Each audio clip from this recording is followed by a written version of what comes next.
Hello, I'm Tom Harmer, your town manager. Thank you for joining me today for this edition of Talk of the Town.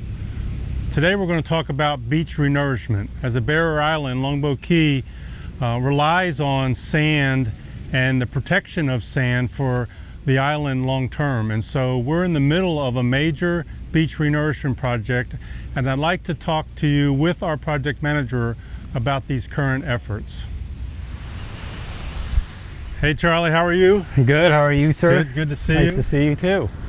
Charlie Mopps, our project manager managing the town-wide beach nourishment effort. It's really a major project that we do every so many years. It's a cycle of, let's say, 5 to 6 to 8 years, and we're right now in the middle of it for the town. So first things I want to do is thank our residents for supporting the project, because we took this out to the residents for vote that allowed us to go borrow the money to be able to do this work that we're doing now.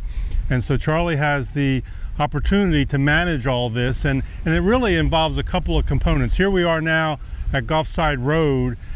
So if we want to start there, could you kind of talk about what's going on right now out here? And that's a great segue. This is the smallest of our overall projects that we have going on. We have two major contractors working for us. Like you said, Cottrell Contracting's working at this segment, and then we have Weeks working in the north and in the south, and they have a sub called Kelly Brothers building our groins.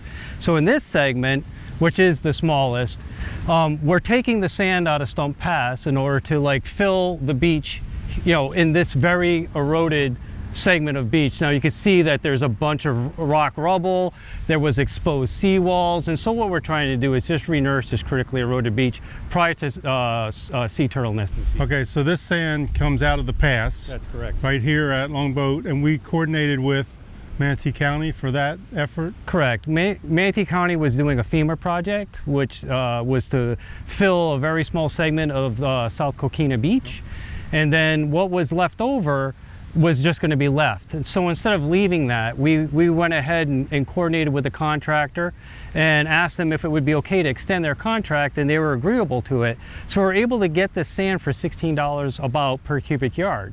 Last time we filled this segment, it was we truck hauled in, and it was about $60 per cubic yard. Great job on the savings. And so we have a long-standing agreement where we alternate turns out of dredging, but this time you took advantage of the opportunity of them not needing all of the sand right now, and that we were able to take that sand and place it here on this section of the beach. Right, and of course we wish there could have been more, but we are getting what we can within the permitted template of the dredge. At a very effective cost. Exactly. Yes. Yeah, so this section of the beach now, where are they at as of today? You can see the pipe, you can see the sand. How much of the work is completed? How much more still needs to occur for this part? That's a great question. It's about 80% of the project is completed to this point. So right now they're done dredging the template heading in. So they're turning the dredge right now, and they're heading back out just to do what's called a final sweep of the borrow area. That way, of course, the pass stays open longer too, and it's more navigable. And so they're on their way out doing that final sweep, and whatever they get left, we're going to place in this last 10 to 20% of the beach, and we're going to try to fill it as much as we can. Okay, very good. So as you talked about the different segments, this sand is coming from the pass, Longboat Pass here. Now there's sand that we're getting from somewhere else, right. Passage Key. Can you explain what we're doing with that, where that's at, and where that sand is going? Well, Passage Key is quite a bit north of here. It's about 6 nautical miles north of here. And so where that is, it's like a big bar area right outside of Passage Key, that there's a little pass there. And they're grabbing that sand with a big dredge. I mean, the dredge that's here is a 16-inch, that's a 24-inch. In dredging terms, that's like 3 times the size of the one doing the pass. And so they're actually loading through another piece of equipment called a spider barge, scowl barges. They look like big open tanks of open boats, and they just fill them up with sand, and then you'll see them, they're getting towed by a tug. In that line, it's all 600 feet long of apparatus moving all the way down to the south end of the island, where there's an offloader. They hook the offloader up to the scour barge. It rehydrates that material and pumps it onto the beach down there. So while this is going on here, we're also operating on the south end of the island. That is correct. And we're operating on the very north end of the island. Okay, very good. Because the Kelly Brothers is doing the rock groin project. So like you said, there's really three components to this. Right. And one of them involves rock groins placement, and we'll talk about that in a separate segment. But also we're talking about sand placed from two different sources with really two different contractors. Two different contracts. Okay. Absolutely. So all of this work started in the mid-late March time frame? That is correct. We got them, well, the Kelly Brothers came in kind of the early mid-March. These guys came in at the late tail end of March. Originally, they were supposed to leave. They had a hard stop date of April 15th because they have a big core project that they have to do up in the northern part of the state. But they were willing to actually extend on our contract to give us the most amount of sand that they possibly could. So that was a really good job for Cottrell. I haven't worked with contractors that were this, flexible in their schedule and in their communication. Well, I know it's a complicated project. You have to think about shorebirds and turtles and the permitting processes, and so it's more than just the contractor placing sand. That is correct. Right now, we're in the middle of shorebird nesting season, so we have our own. These are these aren't separate, these aren't owned by our contractors, but these are consultants that we hired. So we have Mopps Marine that are going to be doing the sea turtle nesting. They're going to be doing the monitoring for the sea turtles, and that starts April 15th.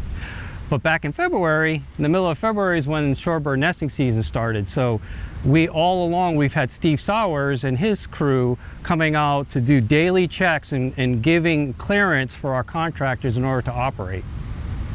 So you're placing sand in a number of different locations, but you're not placing it everywhere. There's some engineering input that we received from our coastal engineer on where we should place this sand. And so it'd be interesting to hear your comments on why some areas receive the sand and some don't. And that's a great question, because it goes back to when we were doing, when we updated our beach management plan, and we looked at where our most erosional hotspots were. This being one of them. The other one was even more erosional, was the very north end of the island. But there's also a lot of part of this island that's actually accreting, and it might not look that way because the recreational sandy beach is only so big. However, the dunes have accreted, and the dune vegetation has grown more and more towards the water line. So as far as the template, like the engineering part, the template of having a 120-foot wide beach, the desired template, a lot of our areas were already there. So we didn't need to place sand there. So being cost effective, it's not cost effective to place sand at those locations. I mean, right now we're placing a total between all these projects over 800,000 cubic yards of sand. And there's a term that our coastal engineer uses and you use, where you talk about how the sand will spread out on the island. Correct. Equilibrate. Equilibration. So if you could explain equilibration for those of our listeners. And it's a perfect segue for here, because I wish I had more material to push this segment that we're sitting on right now further south. However, we don't. But what we're going to do is we're going to build the beach out far enough that when Mother Nature, over a very short period of time, equilibrates this, it'll spread itself out and make a nice smooth transition. And so in a couple of weeks or so, the gaps that I wish I could fill will be filled by Mother Nature. And that's just part of the plan. When you've looked out strategically where to place sand, there are some areas that say, well, wait a second, I'm not receiving any sand. Well, ultimately you will, because of the natural movement of the sand after it's placed. And as we briefed all the citizens during the bond referendum, trying to get the money established for these projects, you have the cross-shore and the longshore currents. The cross-shore currents come in and they pick up that sand, and then the longshore currents carry that sand generally to the south on the west coast of Florida, and then the cross-shore currents place that sand back on the beach. And that's how the beaches stay, relatively smooth. It's only when you find seawalls, which are to the north, and you find structures like that, is where you see the erosional scars that are happening just to the south.